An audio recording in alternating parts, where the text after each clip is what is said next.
santé prioritaires.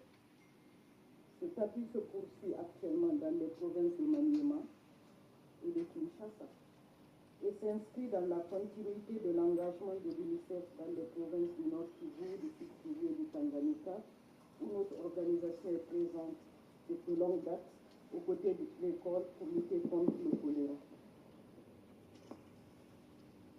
Cette contribution s'inscrit dans une vision claire, placer l'intérêt supérieur de l'enfant et des communautés marginalisées au cœur des actions humanitaires et de santé publique.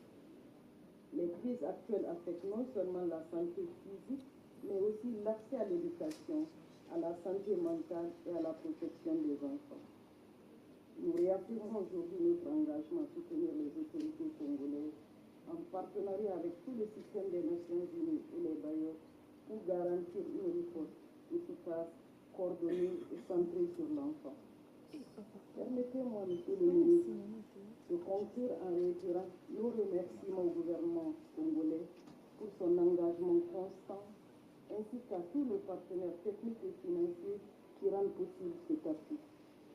C'est ensemble, dans un esprit de solidarité, d'anticipation et d'action concertée, que nous pourrons renforcer la résilience des communautés et garantir un avenir plus pur pour chaque enfant en République démocratique du Congo. Je vous remercie.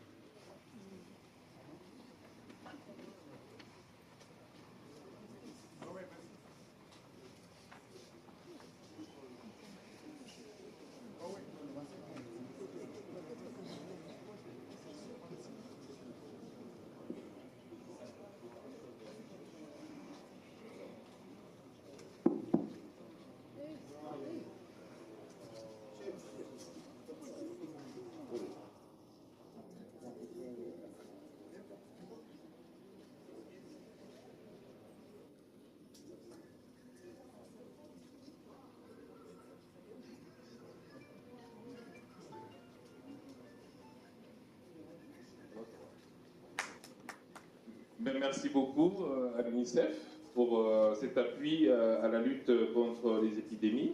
Essentiellement, les deux épidémies qui sont concernées par cet appui, c'est-à-dire la rougeole et le choléra. Et ceci témoigne de notre partenariat qui est solide, comme vous l'avez dit dans votre mot, et qui va continuer. La RDC est engagée avec des partenaires comme l'UNICEF sur une vision de long terme. Et nous sommes très contents et très conscients de cet appui aussi qui nous est donné. Je peux juste vous assurer, en mon nom, au nom du gouvernement, qu'au travers de l'Institut national de santé publique, cet appui va permettre que nous prenions en charge correctement nos patients. Merci beaucoup. On peut applaudir avec vivacité, c'est la raison. Je vous salue. Et c'est une fois de plus un honneur pour moi de conduire cette conférence de presse ce jour. C'est une obligation pour le ministre de la Santé publique, Hygiène et Prévoyance sociale d'échanger avec les journalistes sur la situation épidémiologique du choléra démocratique du Congo depuis un moment. Et cette cérémonie se fait juste après cette remise de médicaments contre la maladie par l'UNICEF.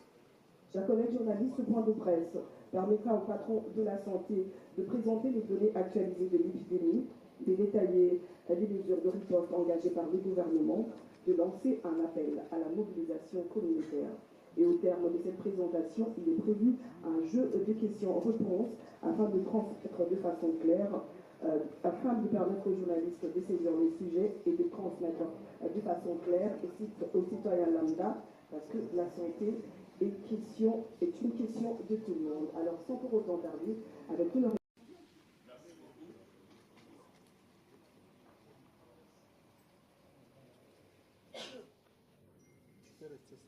Merci beaucoup à tous et bienvenue à tous les membres de la presse pour faire le point sur la situation sanitaire dans notre pays et particulièrement sur la situation du choléra. Je voudrais, d'entrée de jeu, rassurer tout le monde que sous l'impulsion du président de la République, le gouvernement est très mobilisé dans cette lutte contre cette énième épidémie. Vous savez que notre pays est un pays où surgissent souvent les épidémies du fait de plusieurs conjonctions d'éléments, souvent naturels, mais parfois d'éléments non naturels, toutes les catastrophes, tous les déplacements des populations. Et tout cela contribue à l'exacerbation de cette possibilité d'avoir des épidémies. Nous sommes actuellement très engagés avec deux épidémies, comme vous le savez, Mpox et surtout maintenant choléra.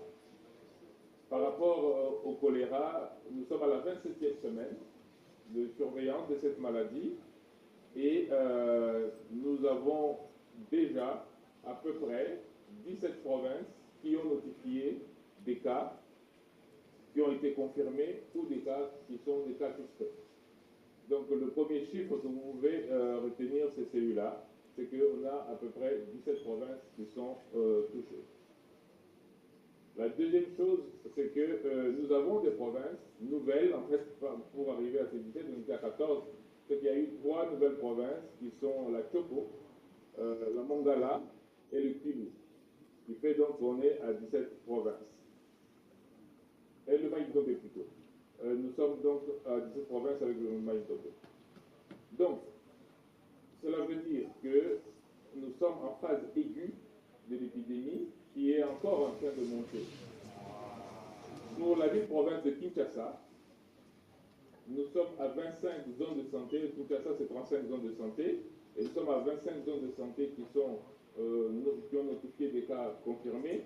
Il y en a 2 autres aussi qui ont notifié des cas, mais pour l'instant, nous ne pouvons pas encore les inclure parce que nous sommes encore en train de faire le diagnostic.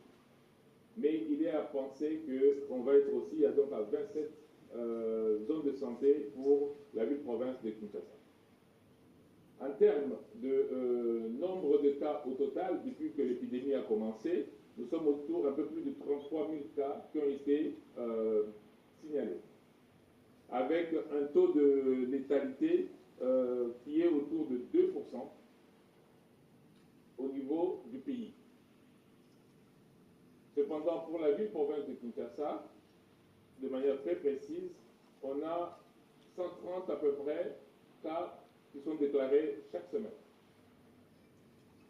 Et ces 130 cas, bien entendu, sont malheureusement accompagnés souvent aussi des décès.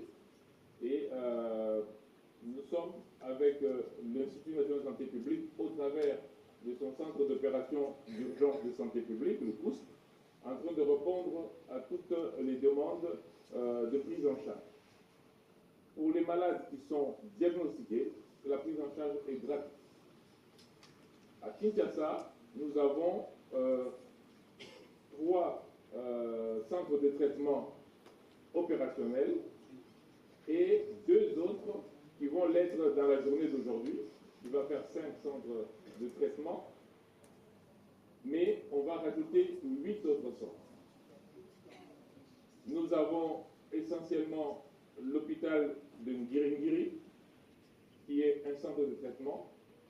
Nous avons l'hôpital de Kokolo, qui est un centre de traitement. Et nous avons le centre de traitement de Pakatuma. Nous allons avoir dans la journée l'opérationnalisation du centre Mamakoko du côté de Mongafula et l'hôpital général de référence Ex-Mamayemo, qui est l'hôpital Renaissance. Pour tous les malades qui sont pris donc dans ces centres-là, je répète, le traitement est gratuit.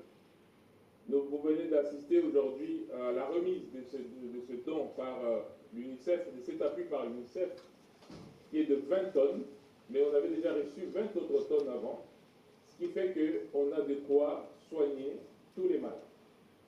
La difficulté que nous avons, c'est que la plupart des cas sont gérés au niveau communautaire. Et là, le premier message que je voudrais vraiment que la presse passe au niveau de nos populations, c'est que au moindre signe, et si je vais vous les donner, au moindre signe que le malade se déplace vers le centre de santé. Et surtout que le malade évite de prendre lui-même des médicaments, ce qu'on appelle l'automédication. Et je vais vous expliquer pourquoi. Le signe le plus important de cette maladie, c'est la diarrhée. Une diarrhée très très importante et suivie de vomissements.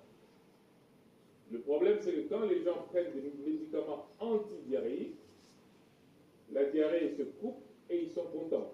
Malheureusement, c'est seulement la sortie qui est coupée, qui est fermée. Mais à l'intérieur, les individus continuent à se déshydrater et à garder les microbes à l'intérieur. C'est pour cela qu'il ne faut pas se choisir tout seul. Parce que, malheureusement, ça, on aggrave la situation. Et le traitement, c'est vraiment réhydrater, redonner des liquides. Mais ça se fait dans les centres de santé. Donc le premier message, vraiment, c'est que moindre signe, et les signes, il y en a deux, je viens de vous les donner, c'est diarrhée et vomissement, allez au centre de santé le plus proche. D'ailleurs, le numéro 151 qu'on utilise, qu'on a utilisé pour un POX, qu'on utilise aussi pour la diarrhée, enfin pour le choléra, vous devez l'utiliser, il est gratuit. Appelez, on va vous renseigner. Je redonne les centres de santé qui sont fonctionnels aujourd'hui. C'est l'hôpital de Ngiringiri, l'hôpital du Kankokolo, l'hôpital, le centre de demande du Pakadjouma, et dans la journée, il y aura l'hôpital de la Renaissance ex-Mamaïmo et le centre Mamakoko. Donc, appelez et déplacez-vous. Ne vous soignez pas tout seul. Ça, c'est le premier message.